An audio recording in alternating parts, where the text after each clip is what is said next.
भरूच जिले के पास करजन ब्रिज खराब होने की वजह से कांग्रेस पार्टी ने हेवी व्हीकल बंद करने की मांग रखी सरकार से।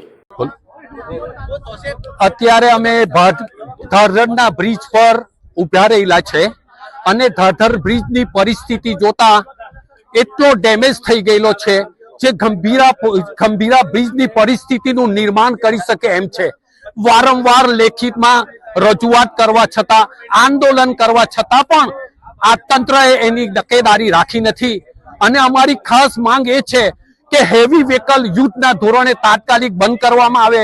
જો હેવી વ્હીકલ બંધ કરવામાં નહીં આવે તો મોટી જાનહાનિ થશે, ગંભીરા કરતા પણ મોટી જાનહાનિ થશે અને આ નદીની નીચેમાં 150 થી 200 મગરો છે અને એ જો પરિસ્થિતિનું નિર્માણ થશે એની જવાબદારી કોની રહેશે? એટલે વહેલામાં વહેલી તકે આ કામ ચાલુ કરે એવી અમારી નમ્ર વિનંતી છે। અમારા ધારાસભ્યથી લઈને અમારા પ્રમુખોથી લઈને કલેક્ટરમાં વારંવાર રજૂઆત કરી છે છતાં પણ ધ્યાને દોરવામાં આવી નથી।